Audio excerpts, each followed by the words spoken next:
দর্শক, কোটা বিরোধী আন্দোলন নিয়ে বর্তমান যে ইস্যু চলতেছে, এই ইস্যুতে আমাদের দুইজন বক্তা ইসলামিক স্কলার এবং অনলাইন মিডিয়া ব্যক্তিত্ব, যাদেরকে আমরা প্রতিদিনই দেখি শুনি, তাদের নাম হচ্ছে মিজানুর রহমান আজহারি এবং শেখ আহমদুল্লাহ।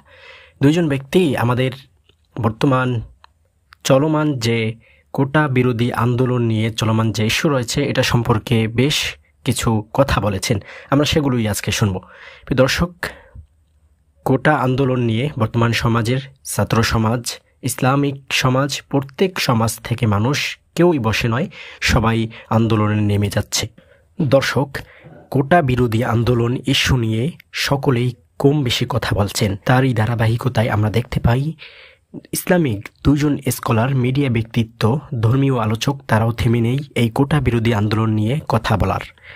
চলুন তাহলে আজকে আমরা আমাদের ভিডিওর মূল টপিক দেখি। প্রথমেই রয়েছে মিজানুর রহমান আজহারি। তিনি ইসলামিক স্কলার, মিডিয়া ব্যক্তিত্ব, ইসলাম ধর্মীয় বিভিন্ন আলোচনায় তাকে দেখা যায়। তিনি বাংলাদেশ সহ বিশ্বের মানুষের কাছে খুব জনপ্রিয়। তিনি 16 ঘন্টা আগে, অর্থাৎ আমি ভিডিও বানাচ্ছি তার 16 ঘন্টা আগে, আজকেই তিনি তার ভেরিফাইড ফেসবুক পেজে লিখেছেন, শুধু কোটা নয়, গোটা দেশটাই সংস্কারের প্রয়োজন।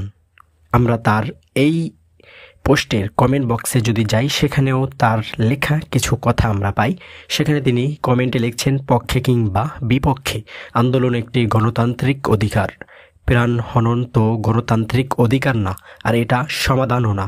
শিক্ষার্থীদের এমন রক্তাক্ত দৃশ্য সহ্য করার মতো নয়। কোটা সংস্কারের ইস্যুতে তাদের সাথে আলাপ করে যৌক্তিক সমাধানে পৌঁছানো যেত, কিন্তু তা না করে তাদের উপর নির্বিচারে গুলি চালানো স্পষ্ট সীমালঙ্ঘন, আর আল্লাহ সীমালঙ্ঘনকারীদের পছন্দ করেন না। তো আমরা ইতিমধ্যে মিজানুর রহমান আজহারি সাহেবের কথা শুনেছি, তিনি কি বলতে চেয়েছেন, কি পোস্ট করেছেন। তারপরেই রয়েছে আমাদের প্রিয় প্রাণের শেখ আহমদুল্লাহ। তিনি বেশ জনপ্রিয় আমাদের মাঝে, আমাদের কাছে, এবং তিনি সমাজসেবামূলক বিভিন্ন কাজ করতেছেন আসুন্নাহ ফাউন্ডেশন থেকে। তিনি তার ভেরিফাইড ফেসবুক পেজ, সেখানে কিছু কথা বলেছেন এই ইস্যু নিয়ে। আমরা তারই লেখা টেক্সট আমরা পড়ব। তিনি তার পেজে লিখেছেন, শিক্ষার্থীদের ন্যায্য দাবি মেনে নেওয়ার আহ্বান জানাই। ইতিমধ্যে অনেক মায়ের বুক খালি হয়েছে। এরপরেও আলোচনায় না বসলে ক্ষতির পরিমাণ আরও বাড়বে, বই কমবে না। আমরা আর কোনো আর্তনাদ শুনতে চাই না। তিনি এই পোস্ট করেছেন তার ফেসবুক পেজে এবং ইউটিউব চ্যানেলে। সেই পোস্টের কমেন্ট বক্সে যদি আমরা যাই, সেখানে তারই লেখা আরও কিছু বার্তা। আহমদুল্লাহ তার এই পোস্টের কমেন্ট বক্সে লিখছেন, এমনিতেই মেধাবী তরুণদের দেশ ছেড়ে বিদেশে স্থায়ী হওয়ার সারি প্রতিনিয়ত দীর্ঘ হচ্ছে। মেধার মূল্যায়ন না হলে এই সংকট আরও ঘনীভূত হবে।